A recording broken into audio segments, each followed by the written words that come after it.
Happy Wednesday night and welcome to Deep in the Plus. This is the show where we go into the Disney Plus catalog, we find a movie or a TV show to talk about, and we just get into it. And tonight we're going to be talking about We Bought a Zoo, and man, my correspondent on this one could not be more excited. It's Patrick Hackett! Yay, Patrick Hackett! Hey, did you hear? We bought a zoo! I was so happy when that actually was the titular line in the movie, like more than one time. Multiple times! I know, that's so great. It's so great. It's so great. Is it? Dude, let me just tell you about this. I was so excited when I saw this in Disney Plus, and at first, and our only rule has been it has to be on Disney Plus. And so we've had some situations where something leaves and then comes back. We couldn't do Herbie Fully Loaded at first because that one wasn't on there, and so it's like that's our only rule. It's our only rule that it has to be on Deep in the Plus or Disney Plus. So easy to say. But there's a little tag that they put underneath things that say, you know, now that Hulu is merged, it says as part of your Hulu package. And so I was very happy to see that this was on Disney Plus and not part of the Hulu thing. It was legit on Disney Plus. And I was like, immediately went into chat. I was like, Patrick, please do this with me. Like, please do this with me. Because it's such a meme. Yeah. This is I've listened to two podcasts cover this movie before I ever even watched it.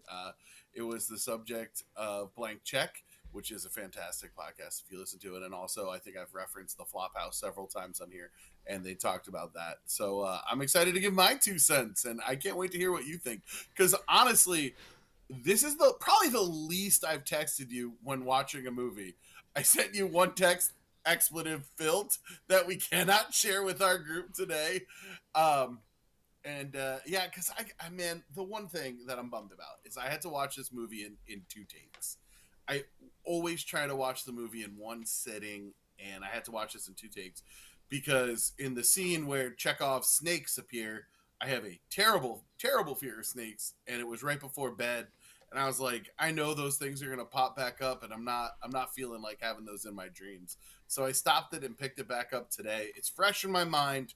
I'm ready to go, but I always like to get the full experience. Yeah. No, I agree with you. And the funny part was that you said to me in that text about the box of snakes, and I hadn't watched it yet. And so I was like, I know what you're talking about, but I don't know what you're talking about. So I was pretty excited. So I've never seen this movie before, and it's based on a true story, and we'll talk about that in a second. I had no idea. Oh, you didn't? When that came up, I'm like, wait a minute. Number one, that's a really weird name for Benjamin Mee. That feels very Hollywood made up. And I was like, oh, this is a real thing that happened in England. Yeah. So yeah, we'll talk about that in a bit. But the other thing is, it's such a meme because they just make fun of it all the time with Matt Damon, and I don't know why. I don't know if you watch Jimmy Kimmel. They always make fun of Matt Damon on Jimmy Kimmel. There was a bit that he did. That goes way back. Right. Several reasons, yeah. But they did this bit with Tom Brady where he throws this football through a door or a window, and you're like, you don't know whose house this is. And then here comes Matt Damon with a We Bought a Zoo shirt on. He's got a We Bought a Zoo shirt as if like that's what he sits around the house wearing all the time is his We Bought a Zoo shirt. And so Kimmel hosted the Oscars the year it came out, and they poked fun at it then too. Well, and so I love this bit between the two of them. But he sees Brady, he goes up and shakes his hand. He's like, "Oh yeah, you." And he's like, "Nice to meet you." They don't even exchange names. And Brady points at him and goes, "We bought a zoo." And he's like, "Yeah, I love that." Yeah.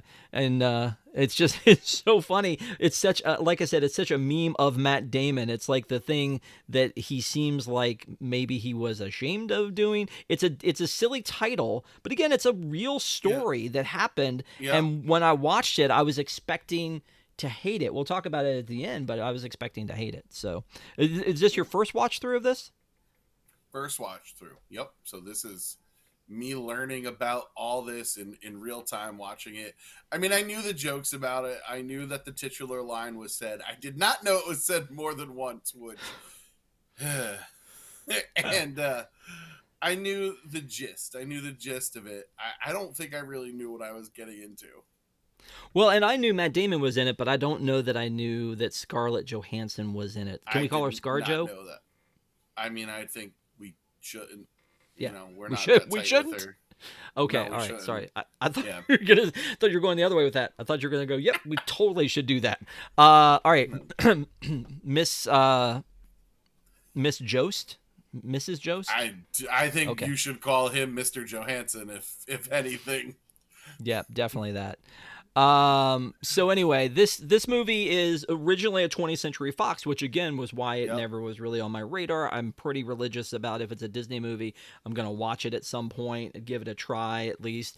And so it came out in 2011. And it's 2 hours and 4 minutes. When you and I talk about stuff, I always want it to be like an hour and a half. 90 minutes, man. I don't know what is going on with Hollywood that they cannot make a 90-minute movie anymore. I'm so excited for Deadpool and Wolverine, except it's like a 2+ hour movie. Man, there's stuff you can cut. There's stuff you can cut. Editors are wonderful, and they need more power. Fair. That's fair. So again, like I said, I knew Matt Damon was in this, famously in it. Scarlett Johansson, I didn't know necessarily she was in it, but as the movie's going on, I'm seeing Thomas Haden Church, JB Smoove, Elle Fanning. I'm like, wow, okay, Patrick this is Fugit. like, yeah, it's a big cast. By the way, though, Thomas Haden Church, I want to talk about him later because I will talk about him all you want. One of my favorite actors. Yeah. Okay. So I don't know if you heard this or not, but they bought a zoo. Did they? It's such a weird premise, honestly. And again, the fact that it's a true story is awesome, and the fact that they use the guy's real name, Benjamin Mee, and I it almost feels like that shouldn't have been his name, but it's Mee. No. And then they make a big point of it in the movie where he's like, no, you got to call me Benjamin, because she keeps wanting to call him Ben. He's like, no, it's Benjamin. Ben was my dad, which I get that. I get that if for me, I don't want to be like Bob or Bobby because my mother was Barbara and they used to call her Bobby, and that's weird. Also, I don't know. So I feel like more of a Rob. Anyway, so I am a full-fledged Patrick. I want that. None of this Pat nonsense. No. If you be little Patty Hackett with a little Irish accent is fine, but we got to be close.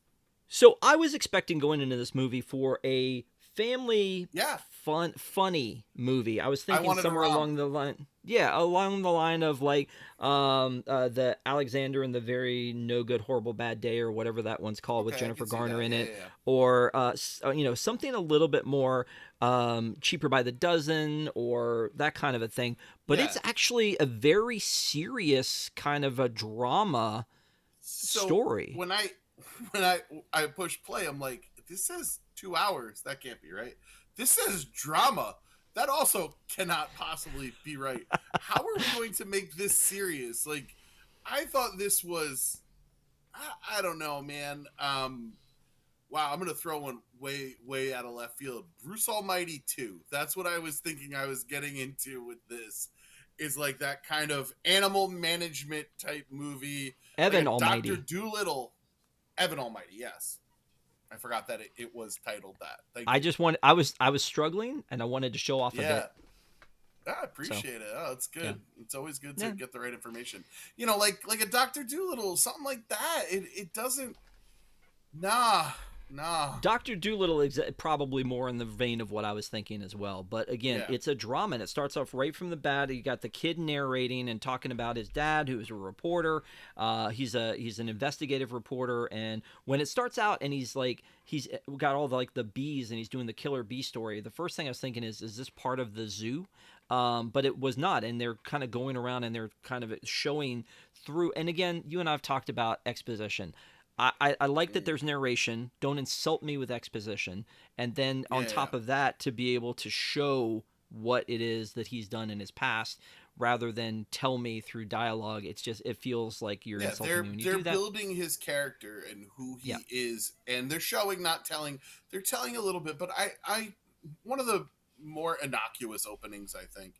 I thought from that jump, we were going to be like, okay, so this is his adventure. He likes the adventure and it's for a story.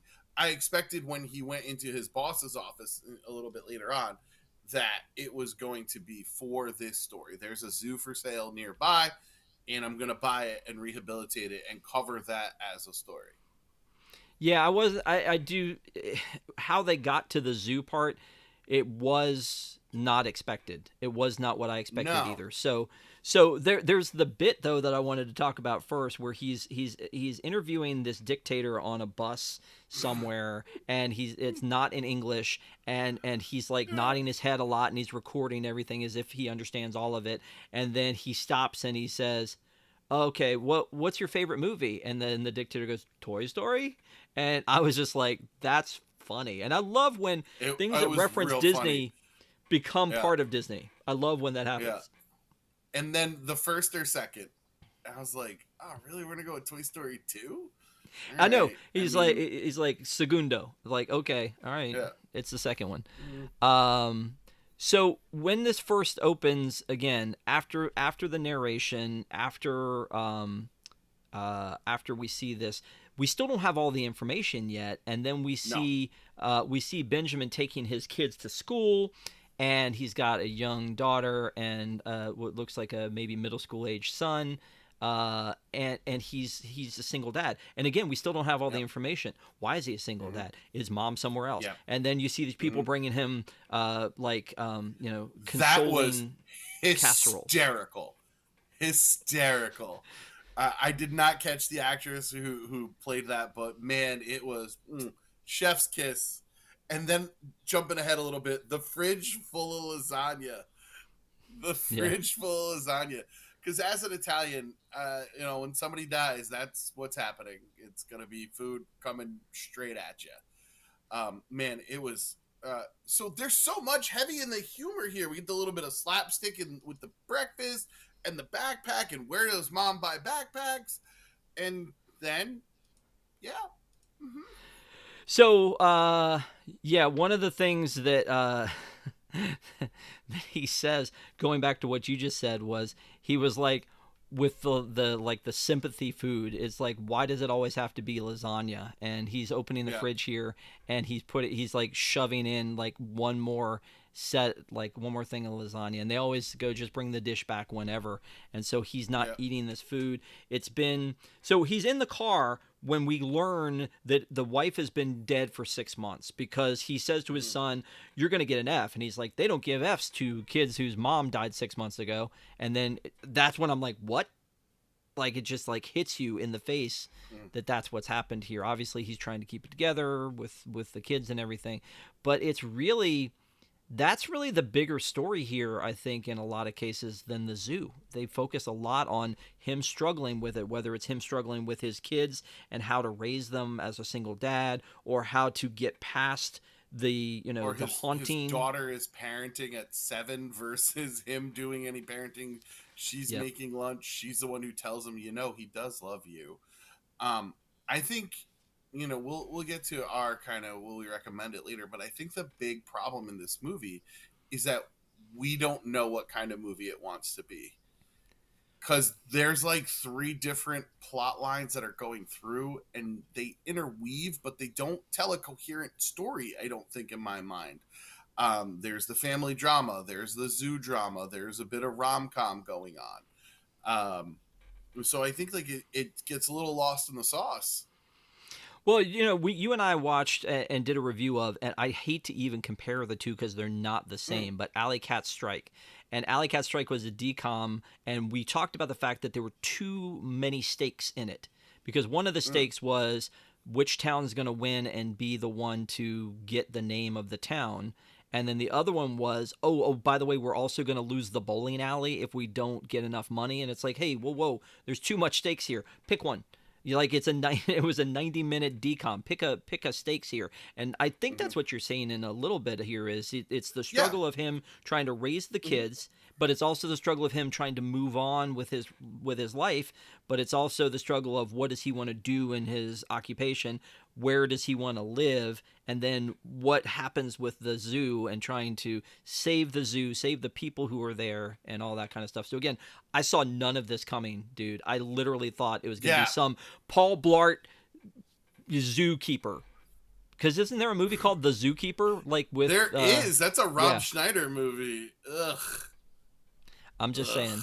But I mean, there's a lot of sadness. There's a scene where like he's in the bathroom and he's looking at like all of the stuff from his wife, and then his daughter can't sleep, and it's because there's a party next door, and and like it's just he's struggling with everything at this point. And I'm just like, this girl is serious. So good, an amazing actor. Yeah. Yep. I don't see agree. her credited, but she did a fantastic job. It's not often. Her name is Maggie Elizabeth Jones. Rosie May. She is. Rosie Mee. Oh, there she is. Me. I still have a problem with the me thing. So she did a great job. Yeah, she was in a few things, but I think this was probably her biggest thing, I think. Looking back at some stuff that she was in Footloose before this, like the remake of Footloose, and then she was in the Identity Thief movie with Melissa McCarthy. But I don't think she had any big roles. Which was a pretty okay TV series. Yeah, I mean hasn't done anything in 6 years, so I imagine she's out of the field. But a great job. But as a little actress, she did a very good job. I agree with you. Definitely. So as we're going through this movie, he then decides he's going to move, and he gets into a car with a realtor played by J.B. Smoove. That's not why he didn't decide he was going to move. His son got expelled from school and kind of forced their hand. I thought it had to do with the house. Like he's like looking at the house. He's like, we need a new start. We've got too many memories here. It was him looking at all of his wife's medications and everything. And then the little girl can't sleep because there's a party next door. So that's why I thought that he had to move because of that. All right. But I think like the real impetus is the son getting expelled and needing a fresh start, which by the way, like that kid, number one, they're not hanging that painting up in the hall that kid drew.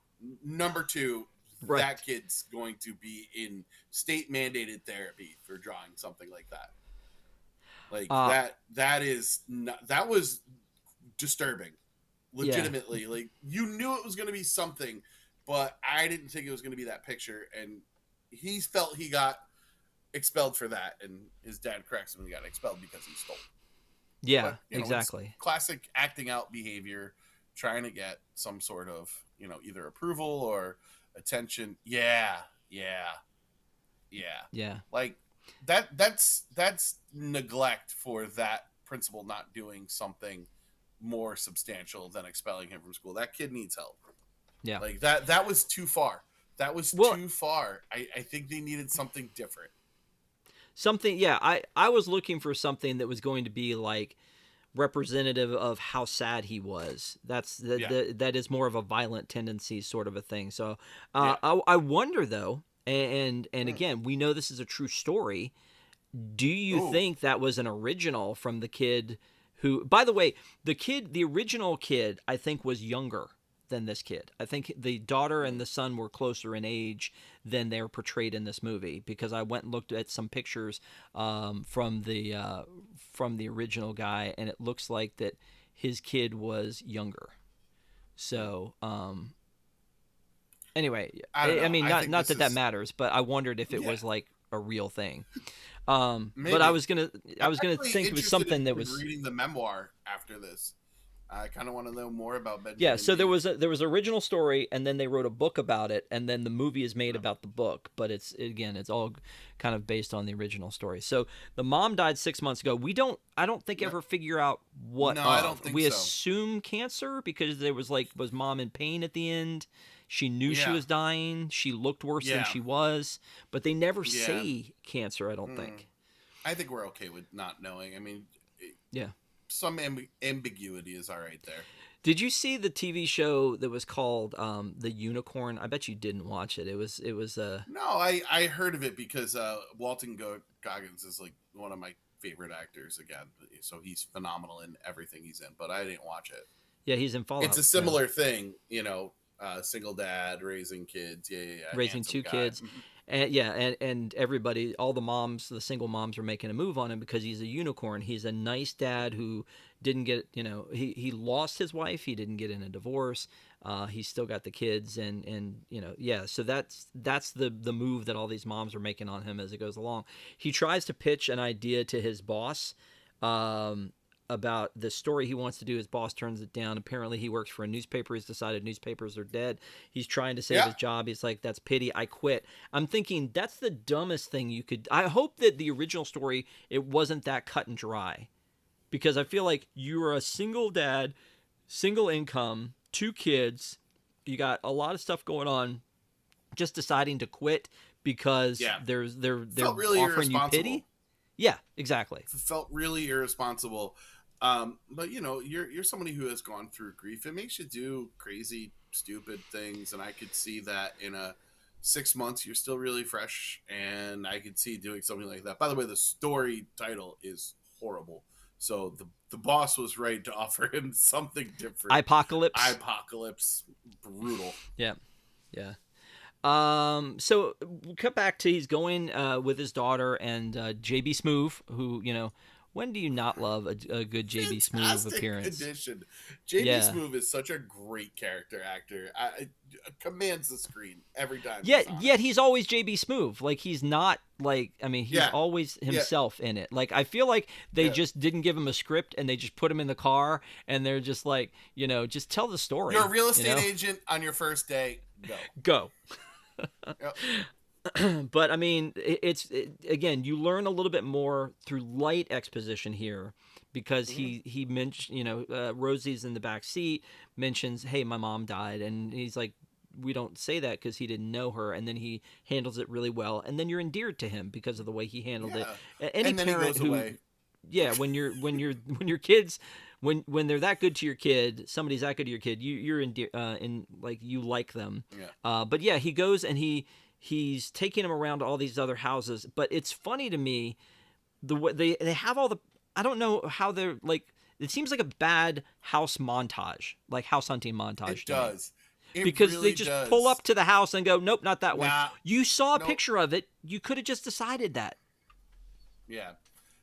So this is one of those things, like editing. There's no reason for them to go from that endearing scene to no, not even going through the houses. Really, it just felt a little sloppy for a director who I have tremendous respect for. Cameron Crowe. That just seems, it just seems not on the ball. There's a better way to do that. If you're going to make that montage, make it like he's finding silly stuff wrong with the house. And show that he's not ready to move on. Like, that's a gorgeous house, man. I'm living in my house now. I love it. It's great. But we put 11 offers in on other houses before we settled here. Like, but they don't even slow down. They just roll by the house and they look up and they go, no, that's not it. So unrealistic. That's not it. Yeah. Yeah. Because again, but then, what are they trying to show about his character here? That he's flighty, that he's, I don't know. Again, you had to tell this story to get to the zoo. You had to tell this story. And so at this point in the story, and we are, I don't know, 18 minutes in at this point. Oh, 18? Jeez, I was like 45 minutes in. It feels like. No, I know. It's a 2-hour movie. So this is still way in the beginning of Act 1. We need to get to this point, and at this point, I didn't know this is how they bought a zoo, but I started to feel this is probably how they bought a zoo, is the fact they were looking for a house. You felt the zoo was coming. I didn't know it was an existing zoo on the property where the house was. I thought maybe there might be something else. I did know that. I actually did know that from listening to many podcasts about it. So yeah, I did know that it was a house that came avec zoo. But when they get to the house, he drove him all the way out to the house, which apparently is not close to anything. It looks like a disaster from the outside, and he's like, oh, this is it. we're going to get out of the car for this one. We're just going to drive by all these others and not even take a look inside. It's just, you needed to do that, but there needed to be a better way. And I think you brought up a great point, is they needed to be inside going, no, this one feels too much like my wife's vibe of a house, or inside there's not enough room for Rosie in a backyard, or there needed to be something else. But she just happens to have this piece of paper and hands it to Dad. And he's like, what about this one? And they drive to all the way out to Hell. I think my dad used to say Hell's Half Acre to find this place.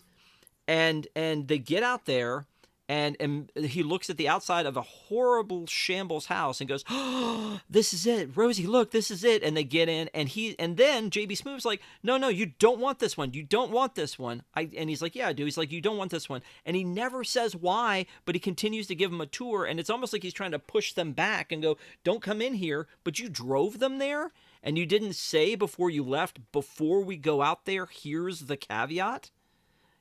This is a zoo. Like, I don't know, man. I would take a look. I'm not gonna say no. I'm like, well, what is a zoo? How many animals does a zoo entail? What like, is it a petting zoo? Do I have goats? I'm gonna go check it out out of sheer curiosity. Yeah, they're trying to do something with his character, and I don't really think it's working. I think they're trying to show us, not tell us something. But I don't know what, and I don't think it clicks. But it's one of these things, though, that, again, they had to tell us they went through all these other houses. They weren't the right one. They go to this other one that's way far away. They get there. And, again, this original story happened in the UK. This is in California. They get out there, and it's in the middle of nowhere, and they fall in love with it before the real estate agent, and I get that it's his first day, ever tells them it's attached to this complicated situation. Tell them before you drive out to the middle of nowhere, that, and then let them make that decision that that's going to happen. By the way, as they're having this conversation around the lion, and then the little girl disappears, because of how dramatic the movie had been to this point, I was expecting something horrible at the top of the hill. Were you? You weren't? They're like, where's Rosie? Where'd she go? I can't find her. And then they get up to the top of the hill, and yeah, it's a thing. So, I can't hear you. Oh, you don't harm dogs and kids, Rob. You just don't. And I didn't expect anything bad. It's a true story, and it has happened. All right, yeah, it's true. But, like, I did expect her to get pecked. Like, I was expecting, like, a pecking from a peacock. Dude, I mean, I was just like, I don't like this. So, I mean, but anyway. So she's there, and then at this point he goes, wow, Rosie really likes this place. I guess I'll buy it even though it's an entire zoo with a lot of responsibility and I don't have much money. I mean, you know, your child happy in the moment versus your child, like, let's take a look at the future and go, how am I going to afford college? What am I going to do for a job? Because at this point, he doesn't know he can make money off of this zoo. Although he figures it out pretty quickly. He does, which I have issues with, by the way. Let's just talk about it. Let's get into it. I have issues with, sure. So he goes to his brother, who is Thomas Haden Church, and he talks to him, and he's like, hey, I'm going to do this. And he's like, Dad left you his inheritance. This isn't what you should do with it. And it's like, okay, we know he's got money now. That's okay. We know where the money's coming from. We know he doesn't have a job, and we know he lives in this small house and he lost his wife, but now we know there's a place where he can get this money from if he needs it. But there was something earlier that Thomas Haden Church said when he was, and this is about loss, is he was giving him, and I keep saying Thomas Haden Church, it's his older brother. He's giving him some advice about, like, about going to, like, I thought he was going to have a heart attack here, by the way. But he gave him some advice about, like, he's like, where should we go for lunch? And he's like, we can't go there because my wife and I always went there, and we can't go there. And he says, your world's going to get really small if you avoid all of the things that remind you of your wife. And I thought that's a very strong lesson. Yeah, I like that. I mean, I thought that was. And then you know what he did, Rob? He made it a whole lot bigger. He did. He sure did. He put himself in the middle of nowhere, away from anywhere that his wife was. The nearest target is 9 miles, 9.4 actually, away, and 9.2. That's right, 18.4 total. So he. Did you think I was going to ask you that as a trivia question? I absolutely thought you were going to. Yeah, ask it was me on that. the list. Yeah, no, definitely. I mean, it's a coping mechanism. He is getting as far away. This is somebody who needed therapy, not a zoo. Like, you know the meme, men will do anything to avoid going to therapy. Yeah, yep. Buying a zoo is on that list. Right. So he goes and he talks to his brother. His brother tries to talk him out of it. He's like, I need to do this, Rosie. It's going to mean a lot to Rosie. And at this point, I'm like, he goes and he tells the kid, Dylan, and Dylan blows up in his face. And I'm kind of mad at Dylan. But as I'm rethinking this, I'm thinking everything that he's just done was because his daughter thought the animals were cool and they should move there. Dylan needs to be responsible for his own actions, which he does not seem to take. And as a kid, so he's like 14 years old, I guess that's kind of difficult to do. But he needs to see that his actions are the reason that they're in this situation. Now, if we're like, well, he did say we have to go to a different school because you've been thrown out, I imagine there's private school options, which probably would have been cheaper than a zoo. Than buying a zoo. Yeah. So then they're instantly moving out. And I guess part of that is we need to move the story along. We've already got a 2-hour long movie. Yeah, we've already got a 2-hour long movie. We've got to blow through some of the stuff, which again, I understand that. I just think the way they blew through how he got from living in the house to living at the zoo happened in a weird way that it shouldn't necessarily have happened. Yeah, it's clunky. They bring in, as he's cleaning out the house, this USA sweatshirt that was Mom's, and then it becomes a thing throughout the rest of the movie. But again, it's not slapping you in the face about it. It was just very small. But I actually really liked that part. It was one of those moments where it seemed like at the time, to your point, they could have cut this, but they didn't cut it, and it came back and it made sense. But it was very slight the way they did it. So. I did appreciate that, and then he moves out, and the son is mad. And again, I agree with you. Dylan needs to take responsibility for the fact that part of the reason they're moving, in your eyes, it was the whole reason they're moving, but part of the reason that they're moving is because of Dylan getting kicked out of school, But my opinion was he needed a bigger house, he needed a fresh start. So either way, I can see that too. Yeah. But either way, I continue to be angry with Dylan until a certain point in this. So Dylan is frustrating me because again, it's like they're both frustrating me. He's not being a great dad. He's being the best dad he thinks he can to one kid, but not so much to the other. And we do get ahead to that situation. Yeah. So when they get out to to move in, at this point they still haven't for some reason met these zookeepers, the people who work on the property that that JB Smoove was talking about. Don't you think that should have happened before? I think you're just really nitpicking. Yeah, I think you're really. It's what I do, buddy. It's what I do. Yeah, I know. I mean, you always want the rules of the universe, and I mean, if you think about it this way, with all the logistics of everything. Like, he's buying this house, he's buying the zoo. You meet the staff when you meet the staff. I think they should have checked out the house a little bit further than they did because they find, the dead rat fridge and it smells. And I'm like, I'm not going to.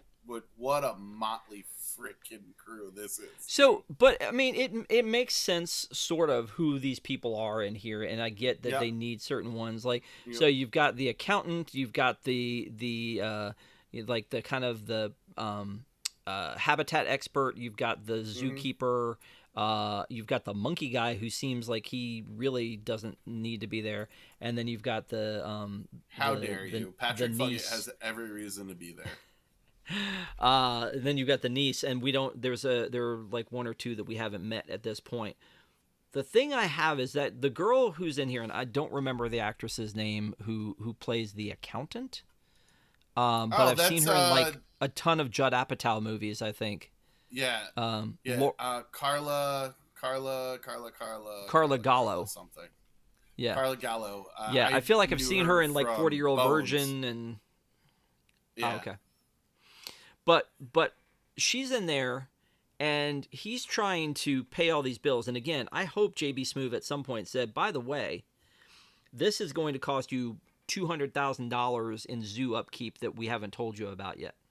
If there was a rider on this property, and again, I know I'm getting in the weeds, but if there's a rider on this property that said you had to really upkeep the getting in the zoo, weeds. then I feel like there would be some. There should have been an endowment of some sort. Yes, exactly. Mhm. Well, Well, if the estate wants this so bad, then why are they not taking some of the money from the property sale to put it back in the zoo or something?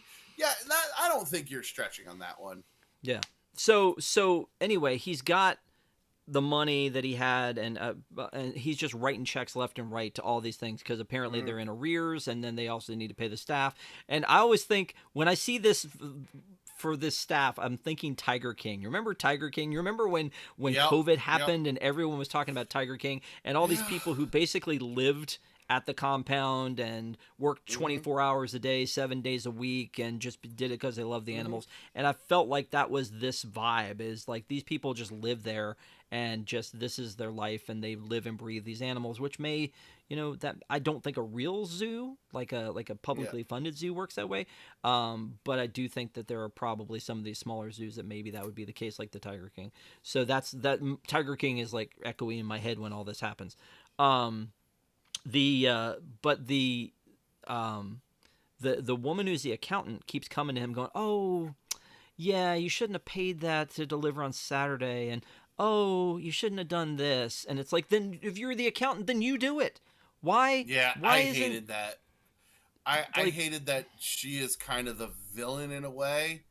And I really enjoy this scene where he kind of tells her off, but then she shows back up later for no reason. Like he fired her and then she shows back up. Yeah, that bothered me. Okay. So he's writing all these checks. He's trying to like revive the zoo. There's so much to do. Apparently nothing at all has been done in the time since the zoo has been for sale. And so he's got to like upkeep everything, pay to bring the whole thing back to life so that they can make some money, so that they can, live off of this. And there's an inspector who they all hate, played by John Michael Higgins. Oh, God. And that's where the comedy is. Dude, he is... Is it just because of Test Track 1.0 that we love him, or is it because he's just that good? He's amazing. He is fantastic in everything that he does. He's just so good. Yeah, so he is this. He is the nemesis here. He is the friction, and and the accountant seems to be like the inside friction, and then also Dylan. So to your point, and you were talking about this earlier, there's too much friction. Too much going on. Yeah. So they start to work, and every time things are getting good, something bad happens. And I'm sure that as they were doing this in real life, that was probably the case every time. And it feels like that's always the case. It's like as you get to a good point, and there was a point where he goes to Home Depot and he's buying supplies for the zoo. And he comes back and he's putting the light bulb in. He looks down at the tiger and he goes, apparently we're going to be all right. We're going to be home free. And I'm like, dude, why are you saying that? Because sure as you're saying that, it's about to go bad. And then it does with the tiger. So that was very, very sad. Yeah, I didn't like that. Could have done without that too. Another storyline that didn't need it. There was friction on friction, like you were saying. Like then that's making friction with him and Kelly. I think her name is Kelly. Yeah. It felt like it was too much there. I wonder though, based on looking at, and we're gonna again, at the end we'll talk about the real life We Bought a Zoo, but I wonder if they wrote in the Kelly character as a romantic lead, and that's not part of the story, because I don't think, in looking at all the stuff, his wife was with him in the beginning of the zoo. They bought the zoo together. Okay. So she's there for part of it, but there is, when I did a little bit of research, like there's a lot of Benjamin Mee remarried type stuff, but Gotcha. I didn't really look much further into it. Elle Fanning plays Lily in this, and she gives such a great performance, but she also gives... Okay, hold on a From second. the Zooey Deschanel school of Manic Pixie Dream Girl? I was going to say, she also gives Briar Rose vibes. I can see that. Like, she's giving... the thing that she did in the first movie, I mean in the Maleficent movie, where she was the doe-eyed, she's nice to everybody, she's so sweet, she does all this stuff, felt like the Lily character, like at a younger age, and maybe that might have been what got her to that. A lot of Cameron Crowe's characters from Almost Famous, just for a more teen audience, and I really hated this character so much. Well, you know what I will say is I hated much. the love story that this 13-year-old and the 14-year-old are in love. You don't know Absolutely love at 13, 14. No need for it. I mean, it also reminds me, like, let's not talk about like what kids can and can't feel. Like, they might, but like, it's such a dumb part of the story, and all it's doing is padding a movie that does not need padding. Yeah, no, I agree. I agree that storyline could have been kept out. However, I think it was about the character development of Dylan. So Dylan and Benjamin have this huge fight, and that huge fight is where they finally like share their feelings, and he's like, "You don't care about me. You don't love me. This is the problem." And because he hears him say, "When I look at him, I see his mother," and so in doing that, the kid hears it and sets him off, and it's like he's focused on that one thing. And the dad should have said, "That's not," and he did say, "You misheard what I said," but he should have like fixed it and moved on. But again, that's probably the conflict the director wanted. But as a viewer, it frustrated me so much that I wanted to. It felt like a really real fight. Like, it felt like an argument, you have with a teenager. I don't think it felt out of place. And then the little girl kills it coming out of her room. What was that about the Easter Bunny? It was so good. It was so good. But when he comes in to make resolution, go ahead. No, you go ahead. Talk about the resolution of the fight. Like, it's so weird. Like, I feel like they go through this catharsis, but they never really move on from it. They have a couple more scenes where they talk, and it's just, I don't know. I feel like that should be more central to the conflict of the movie. Trying to balance a teenage son and opening a zoo and being a single dad who is still obviously reeling from the death of his wife. Like, there's a lot there, and we instead stick the development of the character to a love story for a teenager, and I feel like we didn't really get that. The good, that fight should have brought something good, and I guess they have that one moment where they're talking and like, hey, the 20 seconds of courage, and why don't we just say what the other one wishes they would say? But I don't know. I feel like that's a missed opportunity there. I don't know. As a viewer, I liked the resolution because I was so angry from the fight of how that when they had the resolution, I'm like, okay, all right, I like the kid again. So as a viewer, just bubblegum, like, not reality, but I was like, okay, I'm happy with that resolution. However, I did love the lesson of the 20 seconds of courage, and I wonder again if that was something that came from the original Benjamin Mee story, or if it was something. It feels very Cameron Crowe. It feels very, very Cameron Crowe. But they bring it back at the end, and it's just like, and then the kid has it when he goes to talk to the girl, and it's like, okay, I like, that's something that I walk away from that movie and go, I may try that. Like, I may like try to think of that. It's a good lesson really to have sweet, in there. and it was, it's delivered by an Academy Award winning actor. Like, it's not there's legitimate actors in this very dumb movie. Let me back up a second and ask you so again, the thing that bothered you when you were watching this was when he lets the snakes out. No, we don't need to show a clip of that. Like, I just want to show all the snakes coming out. No, please don't do that. It's like, it's a legitimate, very terrifying fear. I don't need that, Rob. Okay. I won't show it then. Yeah, I won't show it then. But I did not like that. But and he opens the up snake. Yeah, and that got on Kelly's nerves, which is on brand for that character.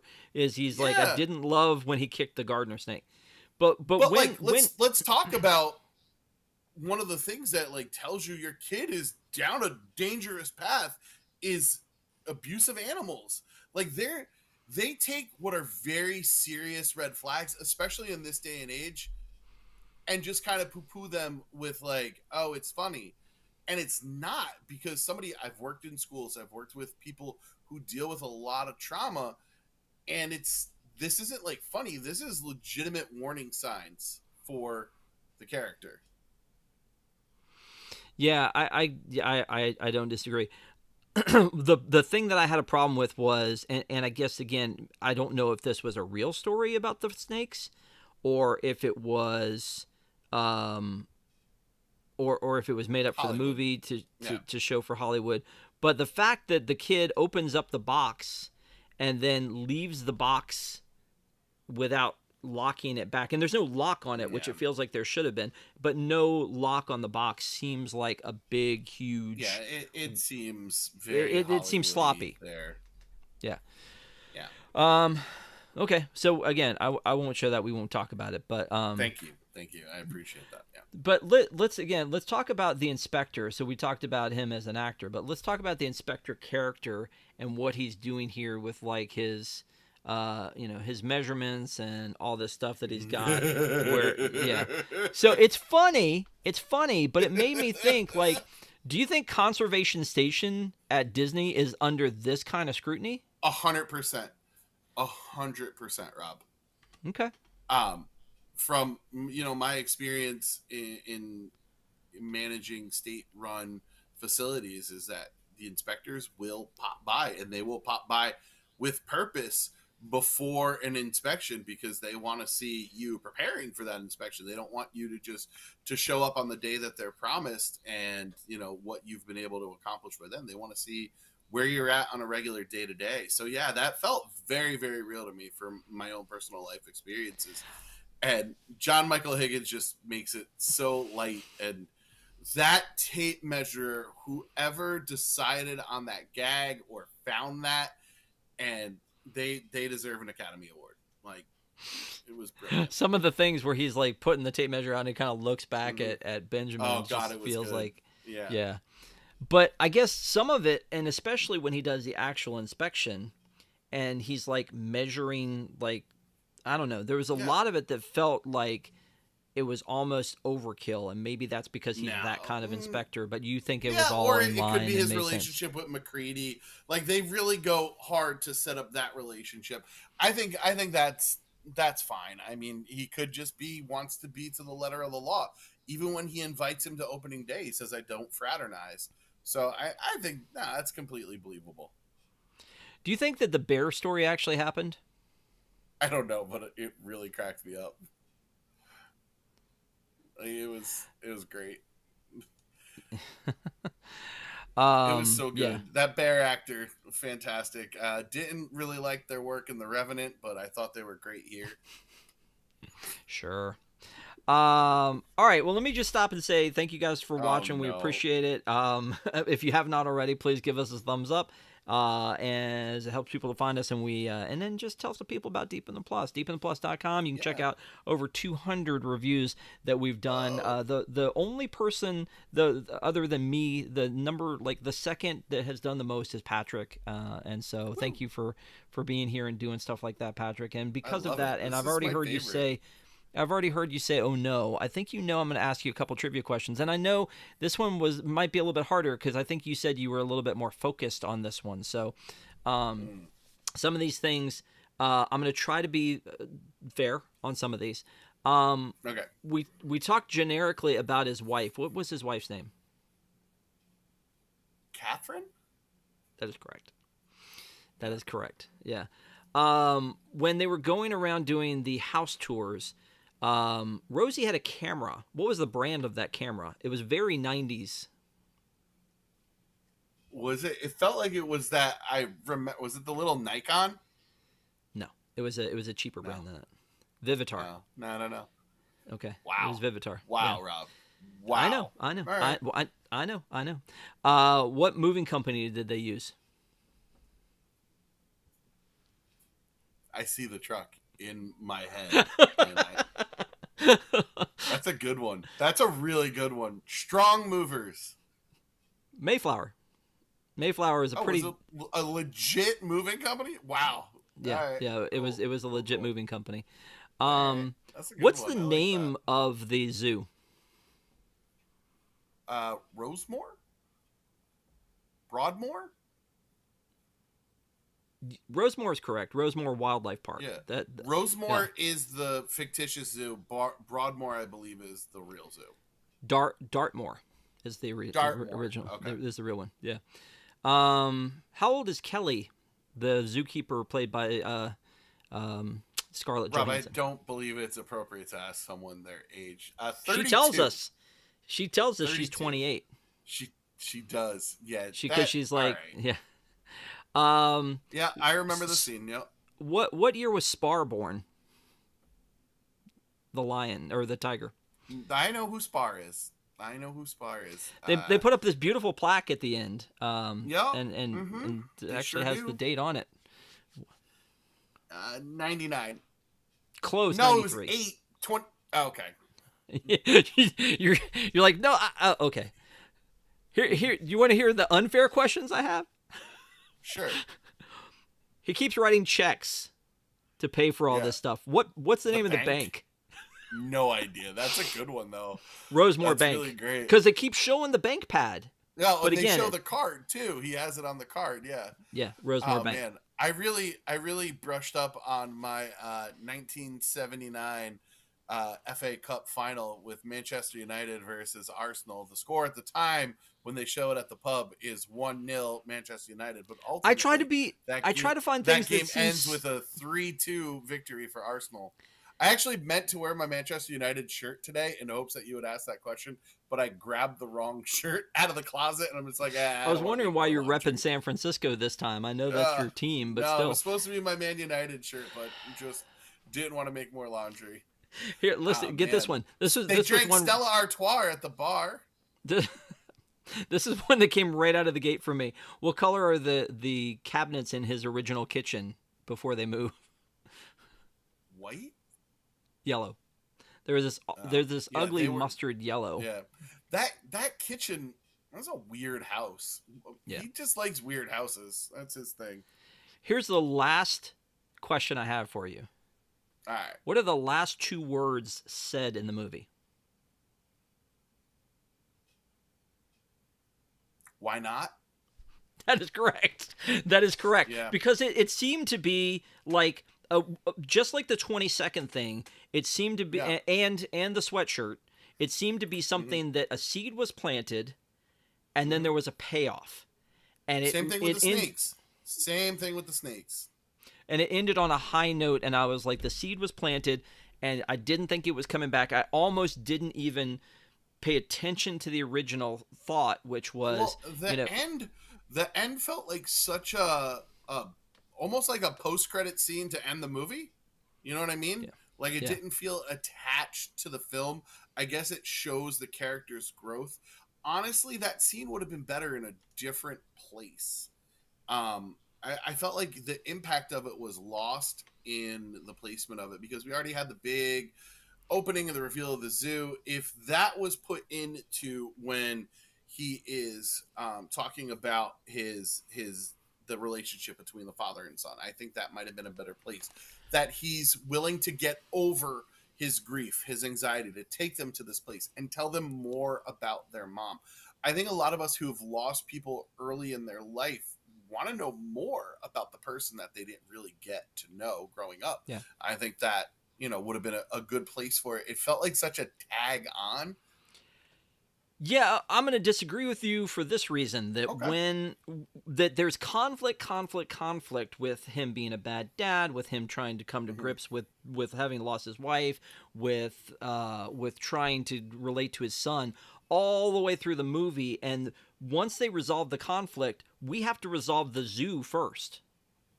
Because we're right there. All right, we're right I'll buy there. that. And then if so it they wasn't still a want to 2-hour wrap movie, it up. I would buy it better, but all right, you got me. Yeah, I'll because go on I your feel side. like you had to be in that conflict for the payoff of the zoo to matter as much as it Right. did, with his Right, brother right, coming right. in together and Dylan coming in there, and I feel like that was the thing. So thank you for playing the trivia with me. I appreciate it. From a Always. music I love it. standpoint, I loved the song's placement. I mean, it's Cameron Crowe. I forget how much I'm not a huge Tom Petty fan because it's very redundant music, but Don't Come Around Here No More is a great song that I don't listen to enough. One of my biggest regrets is being like, yeah, I'll catch Tom Petty next year. My man was Prince, and I passed up on his last show. Prince too. I passed up on his last show. It was in Atlanta, and I missed it. The Hunger Strike by Temple of the Dog, dude, I can't remember the last time I heard that song, and I was just like, wow.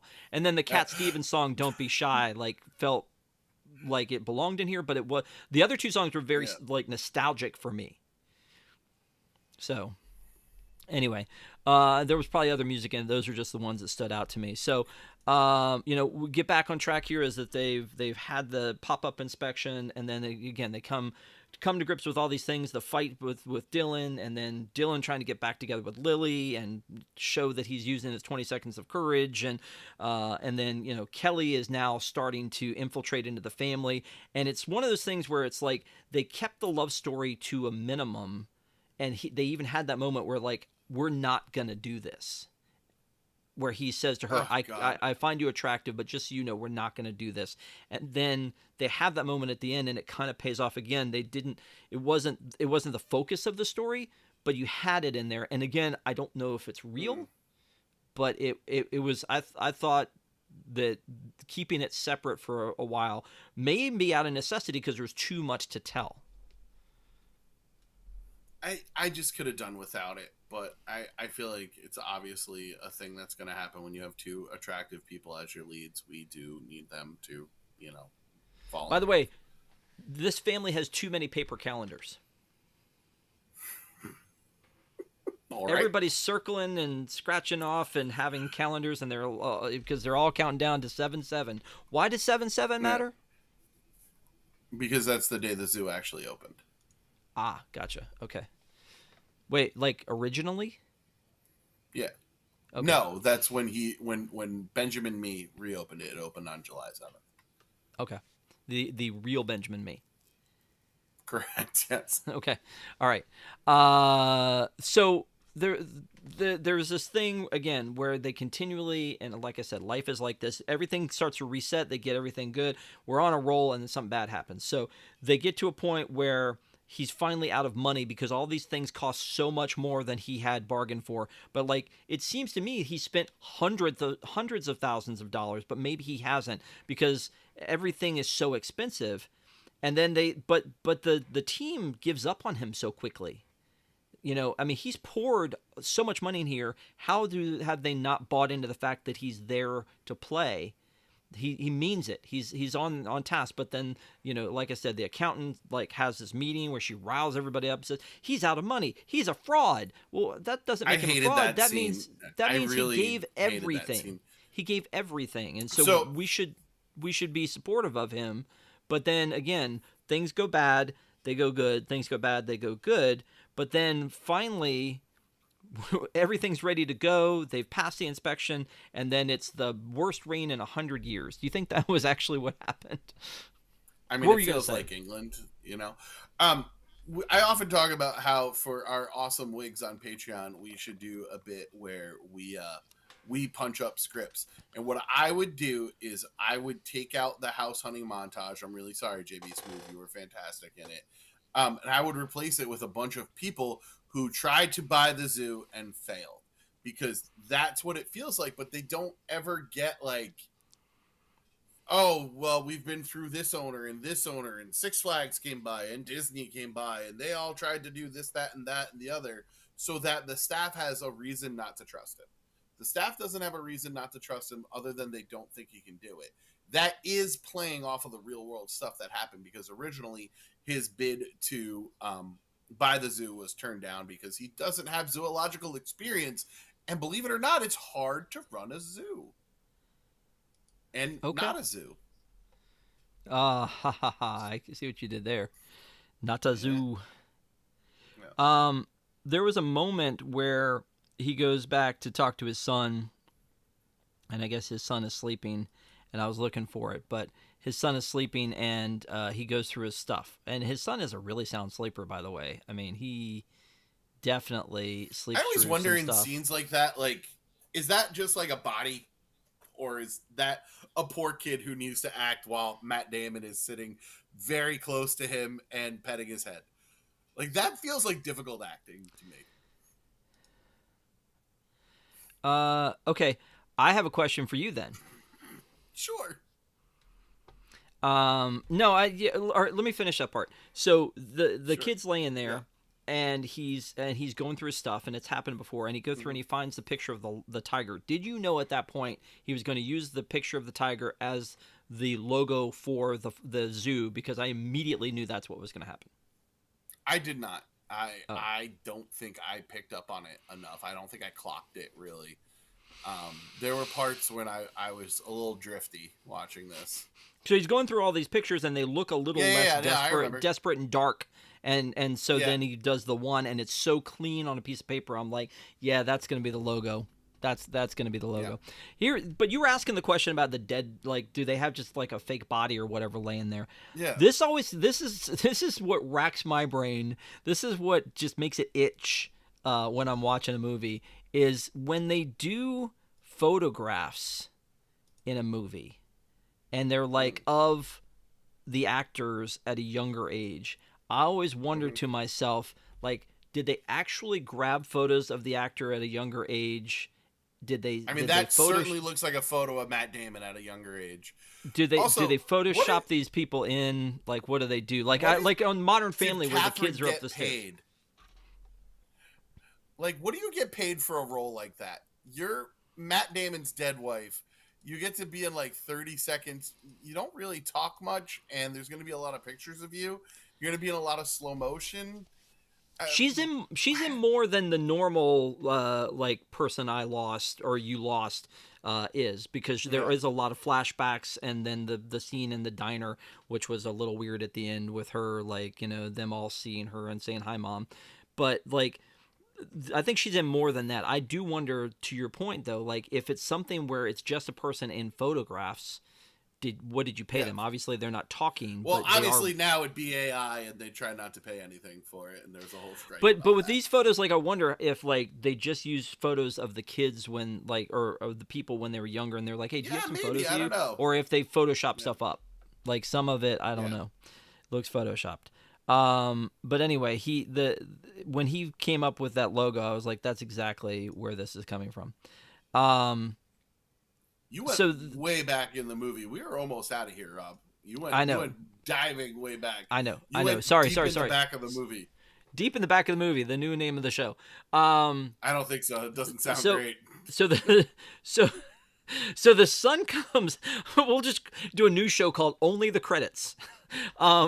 So the sun finally comes out, and everybody's excited. I'm excited. The thing's gonna open. They do the ribbon cutting, and no one shows up. And then like Dylan's like, something's wrong, and he takes off running. They're like, Dylan, no! And they get to the end, and there's this huge tree, the biggest tree that anyone has ever seen in their entire lives. It looked like the tree of life. Yes, exactly. Like an oil rig had fallen down just happened to fall down over the driveway, and instead of finding a way to get the people to walk around it. Chainsaws. They have to. But instead of getting the people to walk around it, they do the least safe thing. They have them all climb over, and they help them out. It's like, come in. If I was outside a locked store and they were like, come in through the window, I wouldn't do that. Like, it's just, I don't know. All right, it's something. Let's take it into our world. It's Disney. The 50th anniversary of Epcot. Yep. Are you climbing over a tree to get in the gate? Yep, but they wouldn't do that though. And I get it. I get what you're saying too. But it's just. Would they? The Spaceship Earth has fallen off its pedestal and rolled and blocked the front gate. Let them in the staff entrance. I don't know. Spaceship Earth. You know. Yeah. I'm just getting up there. Bob Iger's helping me over. Sure. I don't know. That seemed weird. Also, what seemed it was weird really weird, are the red kites. Why does everybody get a kite? He mentioned red kites at some other point earlier in the movie, and I forgot. Reference earlier in the movie, and it's a reference to like a piece of artwork, I believe. I don't know. Again, too many threads. So many threads. I will say this one last thing though, and by the way, you shouldn't fly kites at a zoo. I feel like if we can't. I mean, I'm not talking about kite tails. I'm not trying to put down kite tails because. No, I'm not. I liked kite tails. I liked it. Rivers of Light was better. Rivers of Light was way better.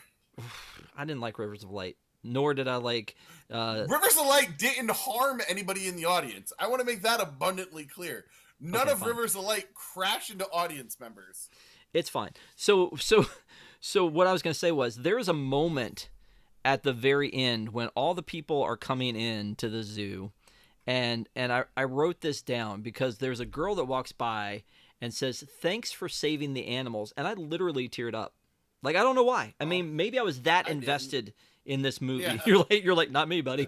But I mean, I was like, oh, that's so sweet. It's like, she's like, "Thanks for saving the animals," and I mean, it's a teenage girl. It's not like an 8-year-old. But I was just like, apparently I was more invested than I thought. So yeah, and then they do the big scene at the end with where they go back to the diner, and he shows the kids where he met their mother, and then that's how they came up with the TV show How I Met Your Mother. No, it's not. Honestly, just as bad as an ending as How I Met Your Mother, to be fair. Aunt Robin. Yep. Okay. Oh, God. Yeah. The tree thing though, I was just like, is that really how it happened? And there's no way around. There's no way around. There's no way around. No way around. None. Not a one. There had to be something else. All right. Well, let me just say, I think that pretty much wraps it up. Did we miss talking about anything? I don't think we did. I think we talked about this one pretty thoroughly. Yeah, I think we really covered all the bases of a movie that did not need to be 2 hours long. All right, so before we go any further, I want to say thank you to our WIGS members. We love our WIGS, the WDWNT Interglobe Society. Please, if you have not already, check it out. It's our Patreon program. Join the family at patreon.com/WDWNT. Thank you guys for being with us each and every Wednesday for Deep in the Plus. And like I said, tell a friend, go back into the deepintheplus.com to find all the reviews that we've done. Hundreds, Rob, literally real quick, hundreds. Talking about going back into the archives of reviews, a great movie came out recently that I don't think really got its due, because if you don't make $100 million on your first day anymore, you're apparently a failure. But oh my goodness, I can't think of it. The Stuntman movie. It's called Stuntman, the one we watched? No, Stuntman's the one we watched, but that just came out with Ryan Phillippe. Oh, the Fall Guy. Fall Guy, which the person who Stuntman is based off of was very heavily involved in Fall Guy.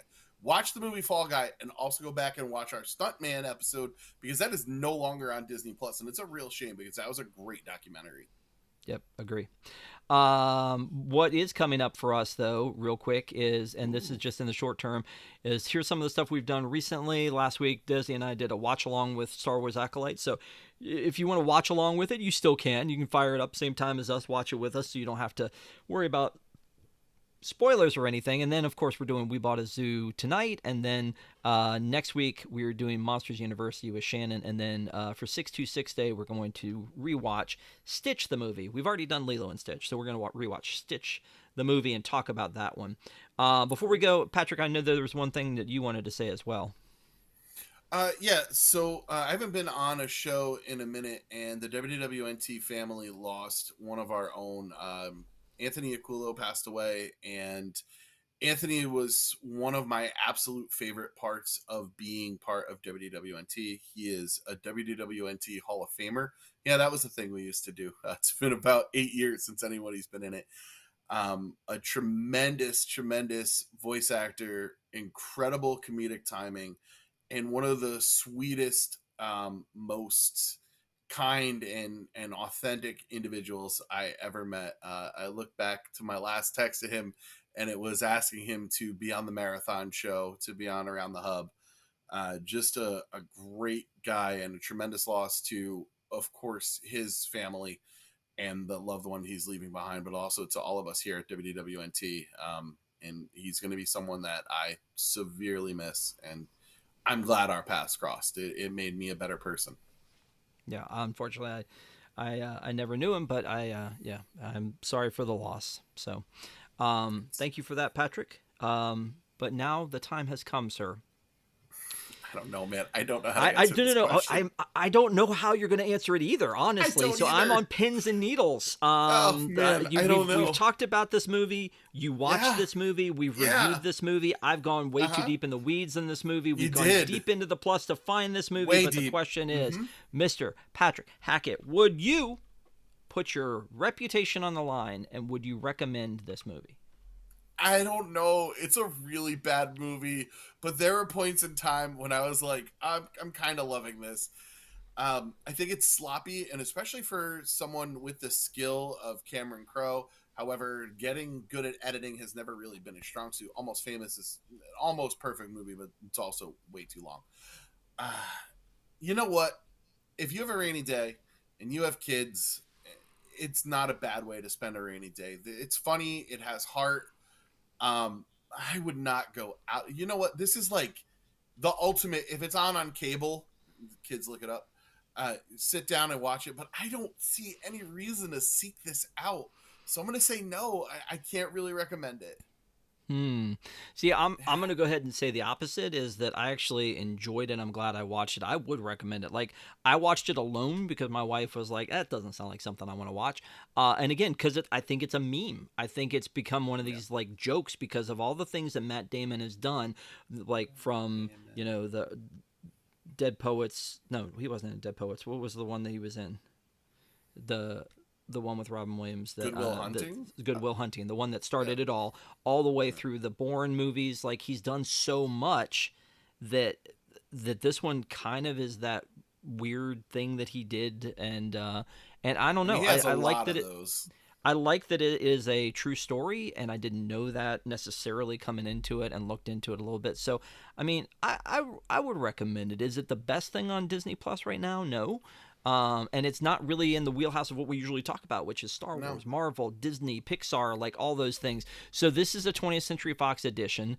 It's not important to the history of Disney. But I think if you like true life stories, I think it is one that you might enjoy. And that's the caveat I would put onto it. So we talked about it being based on a real thing. So here's the Dartmoor Zoological Society. So here's the guy, and that logo with the DZP. I keep wondering if like his son created that logo, and that's why that's a thing. His wife created the logo. His wife created the logo before she passed. Gotcha. Cameron Crowe rocking an In-N-Out shirt. I know, right? Exactly. So I mean, yeah, definitely one of those things where it feels like, I don't know. It was a real story. It's kind of cool to see that. But look into it a little bit. I don't read books because I can watch 20 movies in the time it would take me to read a book. I honestly thought you were going to say you're illiterate, and I don't know why I expected you to say that. Wow. That's harsh, dude. I don't know, Rob. Rob, it's yeah, I don't know, man. And I never learned to read. Because I can't. I watch the visual mediums because I can pay attention. No, I think I've said this before, and it applies to like the Star Wars thing that we watched last week. Is like when I see a word that is a made up word, I want to know. I want to like wrap my head around how is it pronounced, where is it, what is this I'm talking about, and I world build in my head when I'm reading. I have to have that environment to then know where those characters are and to go. And I think that that's because I'm so used to a visual medium like TV and movies that it takes me forever to read a book because I'm world building in my head. I've read through like Paul Reiser, Jerry Seinfeld books because that's just like reading comedy.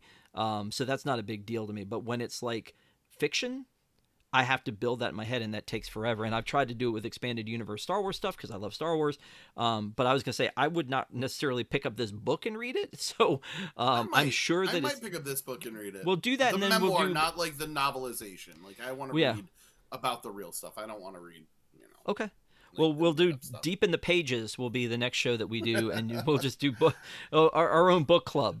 I mean, I have stacks of Star Wars books over here that I still need to get through. Right? Exactly. Patrick, thank you as always for being on. I appreciate you. Thanks for doing this. Just a reminder, we will not be on. We will not be on for Father's Day for Park Center. You had suggested that we go ahead and take that off. So we were off last Sunday. Yeah. We're going to be off. We're going to be off this next Sunday for Father's Day, and then we will be back at it with more Park Center on Sunday nights at 9 p.m. Talking about Tiana, and then we'll also be. Like you saw, more Deep in the Plus. So join us Wednesday nights at 9 p.m. and Sunday nights at 9 p.m. We would love to have you hang out with us, especially while News Tonight's on hiatus. Looks like Tiana's having a little bit of unplanned downtime. Remember? That used to be the name of the network. This is the number of the channel. That used to be a thing. Wow. All right. Well, hey, Patrick, have a great night. Everyone out there, have a great week, and we will see you next time.